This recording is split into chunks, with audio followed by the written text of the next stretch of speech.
Tomorrow, a top 10 matchup in the shoe. Today, Josh Pate, the host of the Late Kick with Josh Pate from 24/7 Sports, is with us to talk about tomorrow's game. He also talks about things he's witnessed inside college football stadiums this season and what makes his college football show unique. All that and more in this episode of Locked On Buckeyes.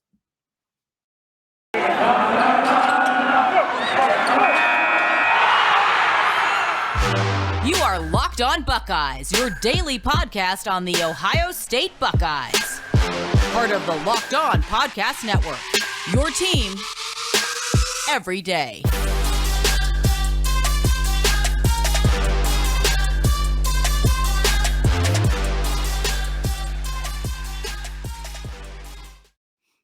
What's up, Buckeye fans? Welcome back to another episode of Locked On Buckeyes, part of Locked On Podcast Network. I'm your host, Jay Stevens, also the host of the Jay Stevens Podcast. It is Friday, November 19th in the year 2021, and this episode of Locked On Buckeyes is brought to you by McDonald's, proudly serving communities since 1965. McDonald's has always been more than just a place to get tasty, affordable food. It's an unofficial community center. A big thank you to our friends at McDonald's for always being there. I'm loving it. Before we bring in Josh Pate, one quick reminder, we will have a regularly scheduled post-game instant reaction show at the conclusion of tomorrow's game. You can watch it on youtube.com/LockedOnBuckeyes. Hit that subscribe button, hit that bell so you're notified when we go live, and you can watch it on my personal Twitter page as well. Just follow at JStevens07. I'm going to back away, bring in Josh Pate, and just talk ball. Talk about college football, a sport that we both love.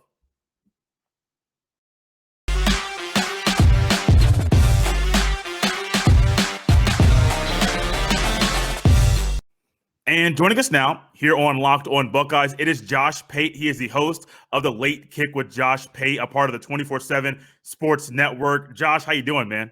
I'm good, man. I can smell this fake wood behind me. I can smell that, and I can smell the big weekend on tap in Columbus, Ohio. And that's actually real. The second thing I said is real. It is. It is real. Big weekend. A lot of people are excited. Game day will be there. The Renaissance Tour will be there.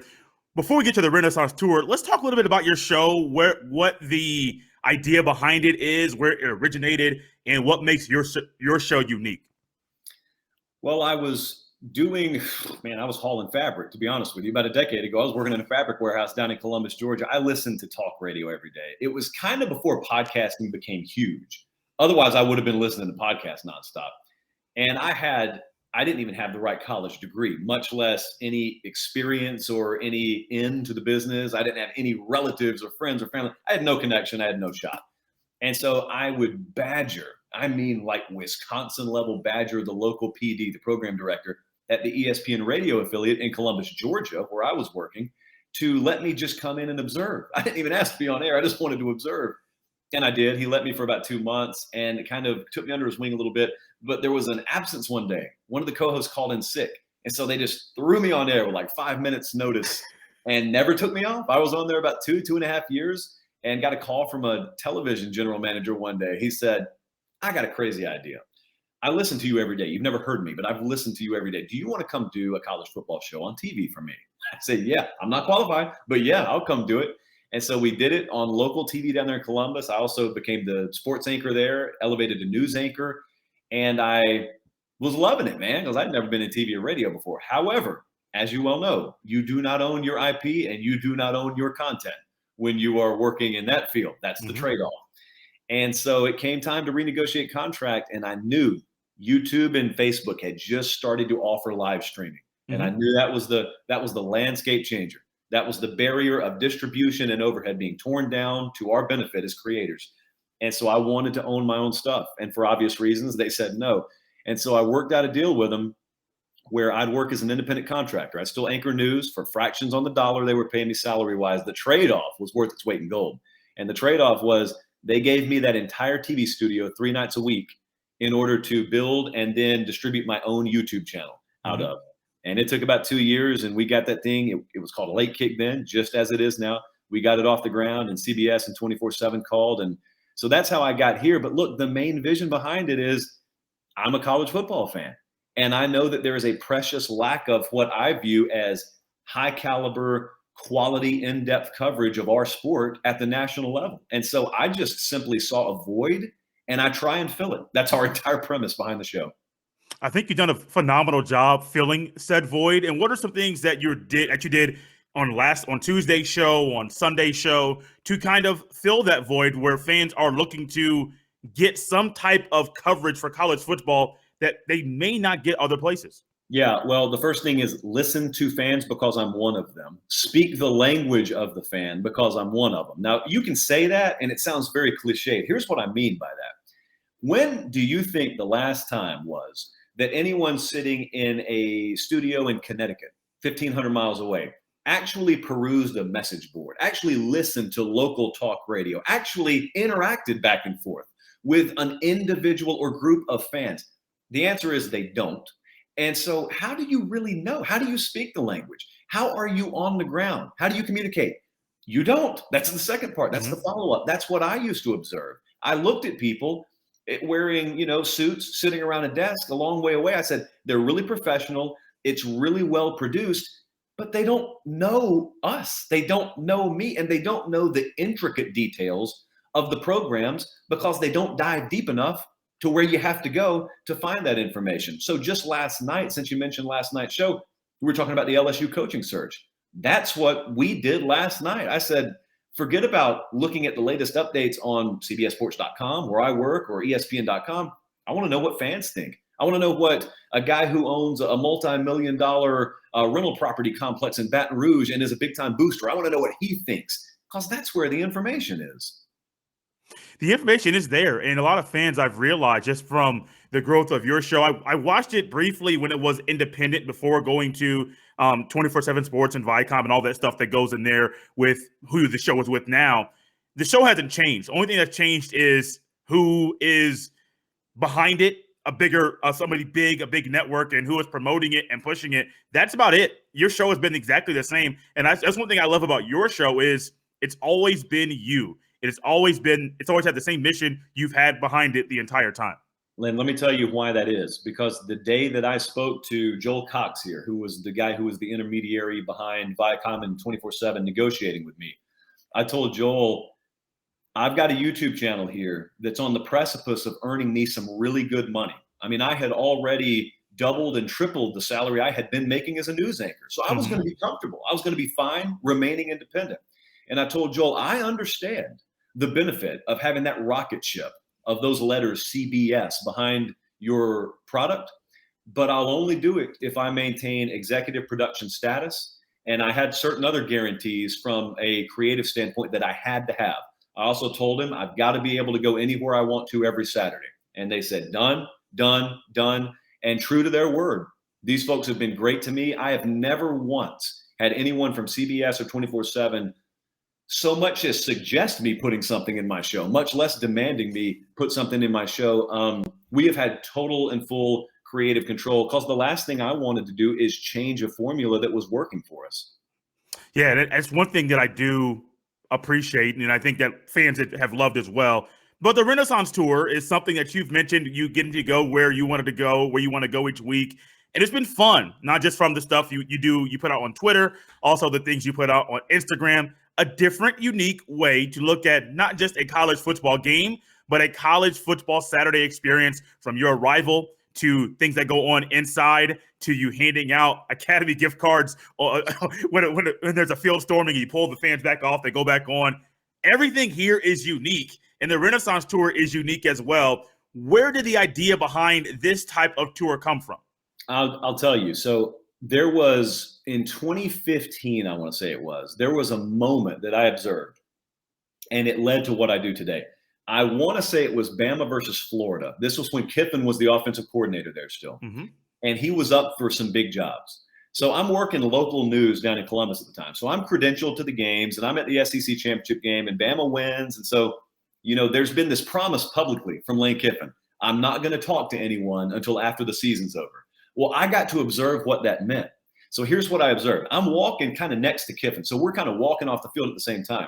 His agent, Jimmy Sexton, who is everyone's agent, is standing down the tunnel where I could see him, but the TV cameras couldn't see him. He's got a phone in his hand like this right here. Mm-hmm. He hands it to Lane as soon as the surface of the playing field. And Lane Kiffin takes the call. He may have been talking to LSU. He may have been talking to Florida International or Atlantic. I don't know who he was talking to. My point is, no one ever saw that. No one knows that happened. I know because I observed it. So I thought to myself, if I ever get a national platform, as much as I can, I'm going to give people access to the stuff they don't get to see. I've got this cell phone in my hands, and I've got these eyeballs that see things. I'd want to see that if I were a fan. I'd want to see what it's like outside a locker room before a game. I'd want to see what the insides of these stadiums look like. I'd want to see what's happening before they open the gates to the public and after they sweep the public out of the stadium. I'd want to see all that stuff. And so I try and show folks basically the same things that I get to see now that I used to always be curious about as a fan, because that is still all I really am. I'm the same as you. They just put a lanyard around my neck occasionally that lets me go some different places. That's the only thing that's changed. That's it. That's it at all. What are some of the things that have stood out from the Renaissance Tour this year? I hinted at what happened last week, but what's this week 12? And you've been at numerous games throughout this season. Yeah. So the first thing that stood out is something I'm not used to yet. I still think of our show as an independent show, local, down in Columbus. I have not grasped the concept that we have a truly national audience. So what's really knocked me backwards is every time we go on the road, I'll be in airports, I'll be in a rental car place, hotel lobbies, absolutely walking through tailgate areas at stadiums, and the show is recognized constantly. I had last week, I'll tell you, I was on the field last week before the Oklahoma Baylor game, and had coaches coming up. This has happened all year, just casually talking about the show in a free-flowing manner and using terminology that's pretty inside baseball on the show that you could only know if you listen a lot. And so I hear from coaches all the time, not just fans, like coaches, which to me is a higher level of validation. Because if it's good enough for them, then I think we're clearing the bar times 10 as to what qualifies as, I think, a high caliber product. But the other thing that stood out to me is finally being able to get out of the South and truly travel nationally. Because I used to go to all the Southern venues, but this year I've been able to go to Michigan State. I've been able to go to Penn State. I went to OU Dallas in the Cotton Bowl out in Texas. I'll be in Ohio Stadium this Saturday. And so that, and being able to see this sport truly nationally for the first time, that's what stood out. And it kind of reaffirms the concept that I have to go back home sometimes and tell my brethren down south, they do take this thing seriously in places that extend north of the Mason-Dixon line and west of the Mississippi River. What's been your favorite place to be this year? So I think the best environment that I've seen so far was the OU Texas game. That was an insane place, and it wasn't a true home game, obviously. But man, I cannot put into words what that was like and what that environment was like. But also early in the year, I got to see Auburn go into Penn State for the whiteout, and that's when Penn State's still undefeated. So they've got, their entire goal set still in front of them. That was very memorable.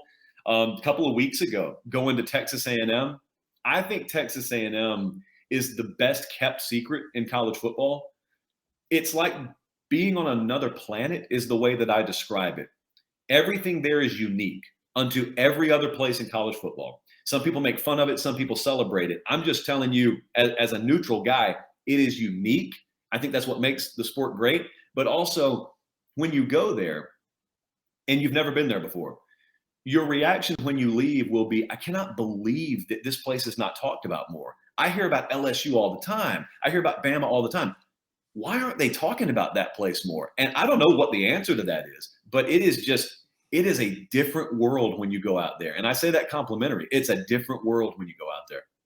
How does the whiteout at Penn State compare to OU Texas at the Cotton Bowl? It's a different dynamic entirely. It's a good question, because I think it was my sister or someone who asked that, because they had heard me just rave about both of these places. And they said, well, okay, which one is better, the whiteout or OU Texas? And I said, yeah. I said, what are you talking about? I said, they both are. It's different. So at OU Texas, which I had never been to before this year, the crowd dynamic, the split crowd dynamic, I had only seen in Jacksonville with Georgia, Florida. Mm-hmm. So it has that dynamic to it. The difference is, so first off, there is gunfire after every good thing that happens. So you got to have the earplugs because there is a celebration that involves gunfire for OU. There's an entire cannon that fires for Texas. So you got to have your head on a swivel because if you're standing near that stuff, you look like an idiot because I'm very jumpy. So I jump. But it's, if you're standing in a particular end zone, here's where it's different. Georgia, Florida is split long ways. And so either place you're standing, if you're standing in either end zone, you have the fan base to the left and right of you. Well, at OU, Texas, it's split down the middle 50-yard line. And so what you hear is when there's a play at the 25-yard line and a rush end comes off the edge and he's about to get pressure on the quarterback, you hear, wherever those defensive fans are, you hear a sudden, and then the ball goes in the air. And then there's that momentary silence.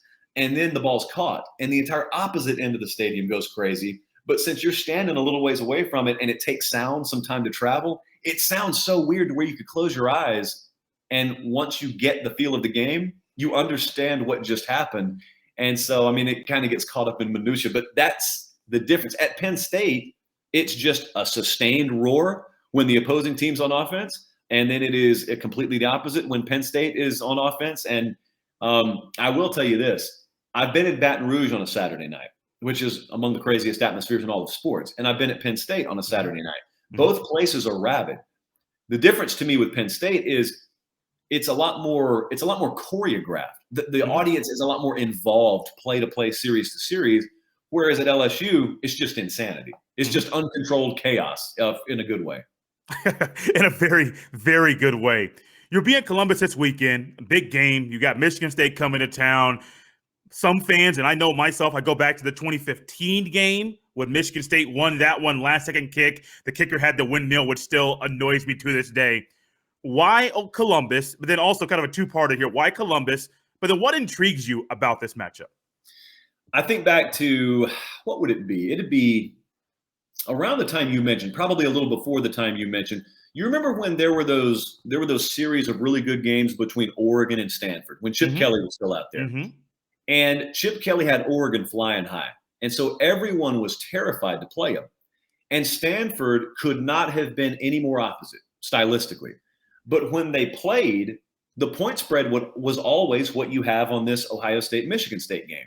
They had to put a 20-point spread on it, 19 or 20, just because of what Oregon was capable of. But you also knew there's a specific style of play that Stanford has that could just be the kryptonite. And it happened one or two times. So I look at this game and I see how big the point spread is. And normally I would not be at a game with a point spread this big on it, unless there were just no other options. And I do lean Ohio State in the game. What I wonder is the answer to some questions that are still unanswered about Ohio State for me. And here's the first one. The stage has not been nearly as big for CJ Stroud so far as it will be from this point moving forward. Now, he may respond admirably to that, but we don't know it yet. And what I'm really curious about is, instead of the scenario people expect, which is Ohio State jumps out to an early lead, they control the game, they end up pulling away. What if Michigan State exposes maybe some vulnerability at safety early? Or what if a couple of play action deep passes go the Spartans' way and they have the lead early? And then all of a sudden, instead of throwing the ball and being in third down pressure situations and operating out of convenience, what if they're operating out of a little more pressure? You know, what if the mental toughness, or if you got to get some tough yards on CJ Stroud's part, what if the physical toughness is asked of you on a stage that's been bigger?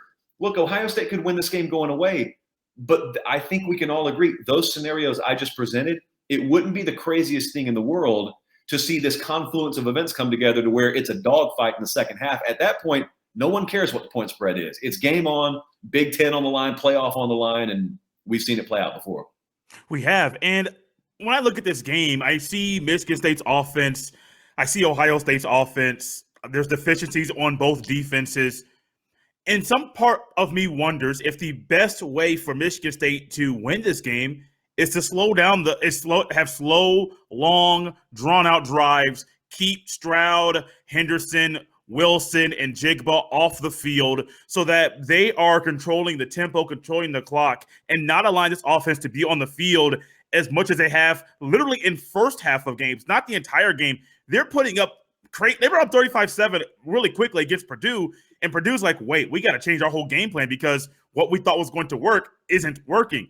The long drawn out drives to me might be a good formula, different formula, because I know Michigan State can score fast too, for Michigan State to make this a game for them to win and for them to come out victorious at the end of the matchup.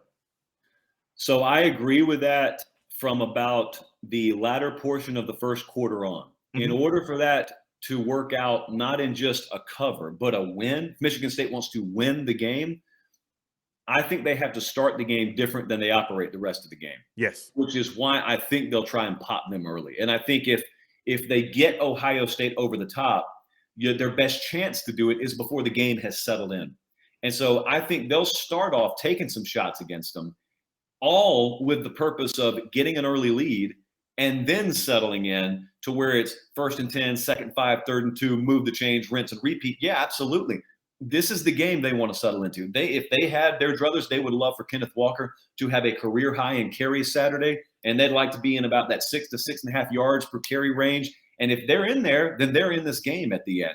What I don't think they can do, since you mentioned the Michigan game, I don't think they can afford another 30 to 14 deficit, because I don't think they're pulling out of it, because Michigan did not have the pull-away ability that Ohio State absolutely does.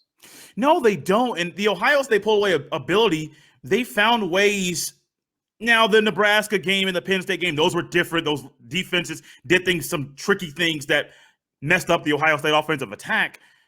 But I do think Ohio State and their attack of this Michigan State offense defensively, Ohio State's run defense, and I'm going back somewhere quickly, the Ohio State run defense is one that last week didn't need to do anything because Purdue was not one that was going to throw the ball. You're down, like I said, you're down 35-7 with about 8 minutes to go in the second quarter. The run defense is out the window because Purdue can't run the ball. Even if they could run the ball, they're not going to run the ball.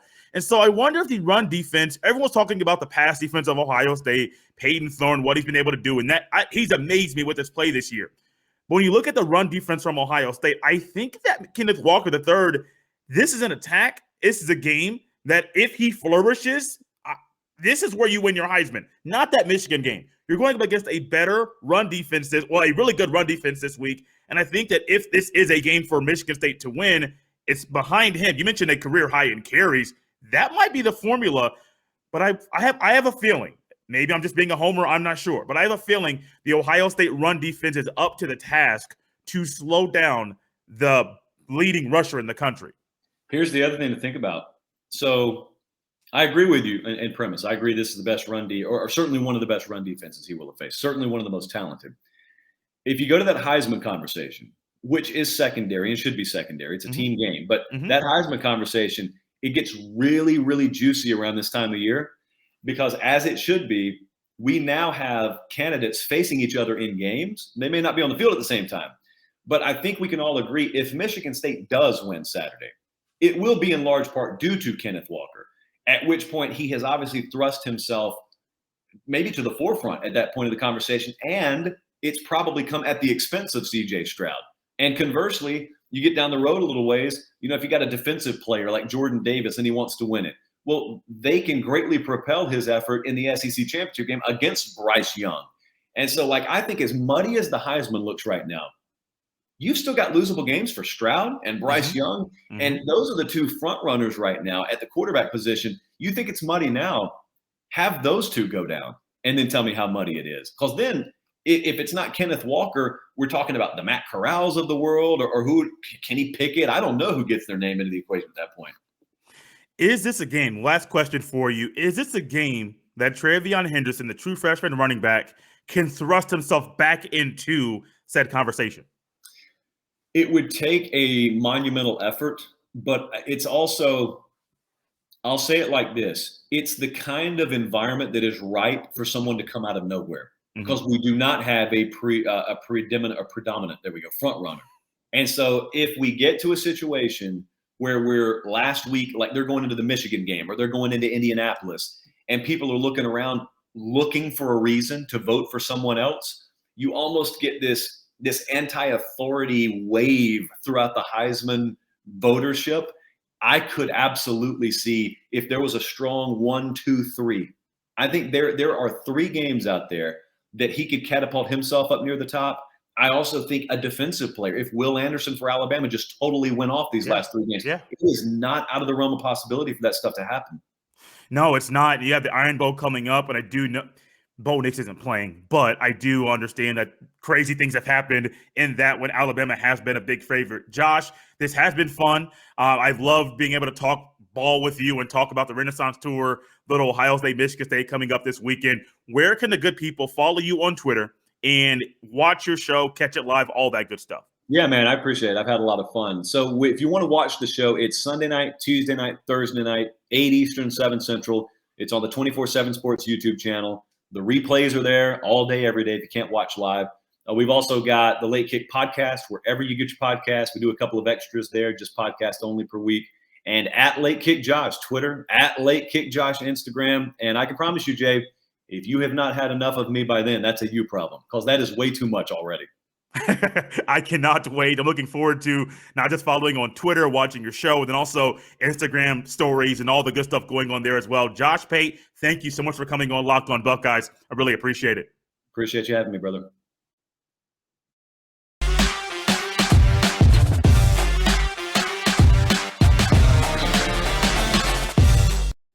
And that's all she wrote. Once again, I want to thank Josh Pate from 24/7 Sports for joining us and talking about tomorrow's game. And I really love the stories that he mentioned that he's witnessed inside college football stadiums. Those are the types of things we all want to hear. As always, you can follow me on Twitter at jstevens07. Send your emails to jstevens317@gmail.com. Let's get excited. Let's get hyped. Let's look forward to tomorrow's game. It's a big game. I have Ohio State winning. Josh Pate has Ohio State winning. The spread is big. Will the game be as big and as wide of a margin as the spread suggests? We'll have to wait till tomorrow to find out.